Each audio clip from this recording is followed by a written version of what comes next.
My good people, now welcome back to Anointed Lady TV. Welcome back to your number one channel for legit news on politics and many other cocoa with the sub for inside this our white green country, so we be Nigeria.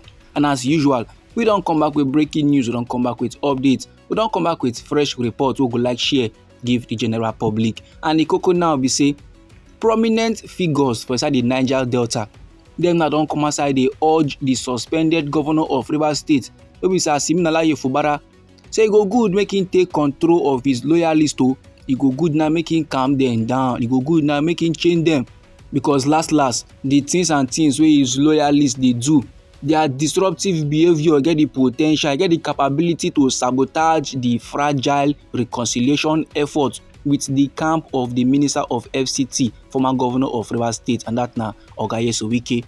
The stakeholders now they point to recent street demonstrations and a controversial walkout by the pro-Fubara women during an empowerment event from inside Port Harcourt, where Dr. Teresa Ibas, standing in for the First Lady of We Nation Nigeria, Senator Remi Tinubu, was snubbed, was walked out upon, and them now can describe the move as poorly judged and potentially damaging to the peace process.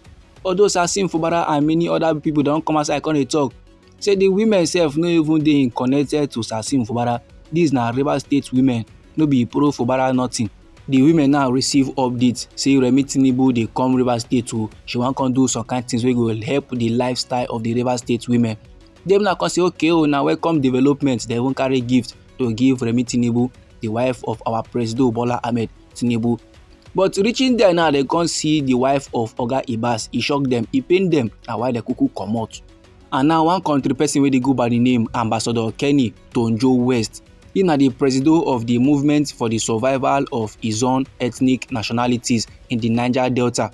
He now don't come outside, they call on Sasim Fubara to show true leadership by making sure that his followers understand and support the reconciliation pact so the man they follow.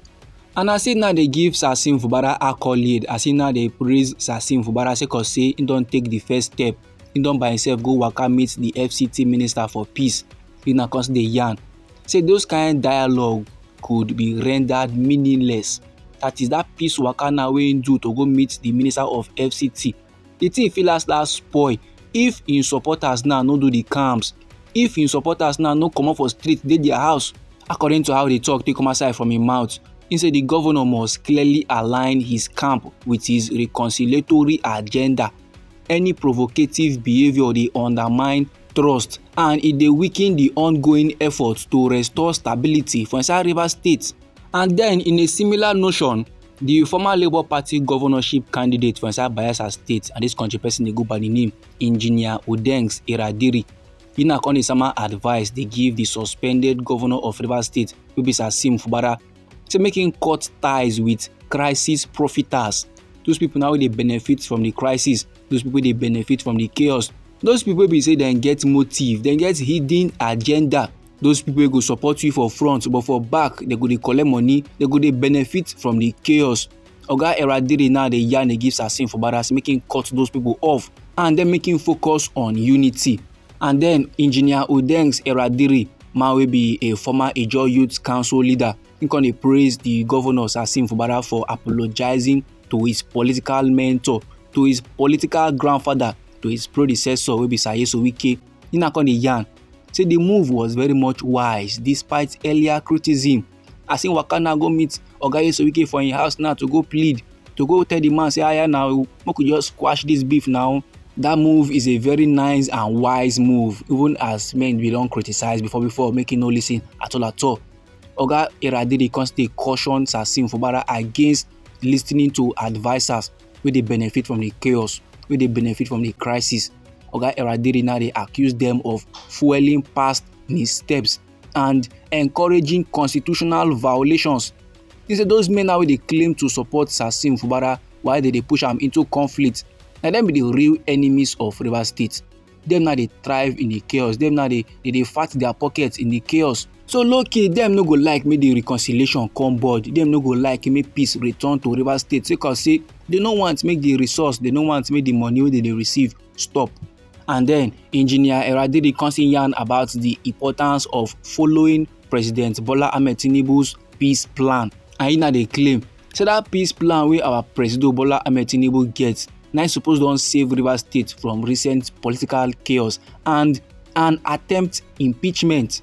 And now wey our President Bola Ahmed Tinubu don give am another chance, e go good make e no waste am at all. E go good make e distance himself from those people now wey get the intent on sabotaging this delicate process. Those people be say they ready to pour sand inside the garri. And then about the empowerment program wey our president wife Senator Remi Tinubu organize for inside Rivers State wey last na the wife of Oga Ibas na come represent her, and as the Rivers State women now come walk out from the event, Oga Eradiri now come dey yarn, he come dey condemn the things wey the Rivers State women dem do, and he now come dey yarn say that act is very much reckless and e get the potential to reopen old wounds between the camp of Sasim Fubara and the camp of Oga Nyesom Wike. That move now e get the potential to pour sand inside men garri, and those kind levels e no nice at all.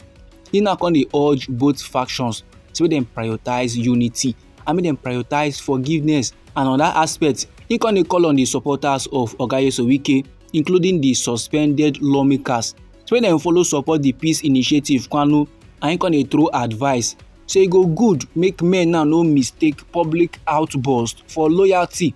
Every action by the followers of Sasim Fubara dey reflect on him. The success of this reconciliation dey depends on discipline, dey depend on dialogue, and e dey depend on restraint from all sides. Dis my good people na the remarks from the former Labour Party governorship candidate for inside Bayelsa State, and we are talking about Engineer Udengs Eradiri. But onto this reconciliation move now, men now don dey yarn. So why e be say na Sasim Fubara, the suspended governor, na go come go dey beg Oga Nyesom Wike? He na governor for crying out loud. And Oga Nyesom Wike in question, he no even dey give small respect, he no even dey give small regard to Sasim Fubara sake of say he na governor na im be. And even the lawmakers wey follow chop suspension, dem na just dey ghost everybody. Dem na supposed to come outside come support the peace move. Dem na supposed to come outside come do things wey go make sure say Rivers State dey enjoy lasting peace. And the guys do am not in the interest of themselves, but in the interest of Rivers State and Rivers State people. This my good people na the informate, na the report wey I wan share give the general public. Now anyhow the matter be you for body, or if you be say you get contributions about this very particular topic, so no let anybody or anything stop or intimidate you. Feel free make you put down your comments inside our comment section. Once again, now we be Anointed Lady TV, and our hobby na to dey give una legit news on politics and many other kuku wey dey sup for inside our green country, so we be Nigeria. And if you be say you like this update and you go like to receive more, then sharply make you subscribe to this channel, and don't forget to put on the notification bell so that as we dey bring more news dey come your side, na go first receive the update and you go even get am sharp. Now me dey go get more news, me dey go get more reports, me dey go get more updates for you my good people. Try make you no go anywhere.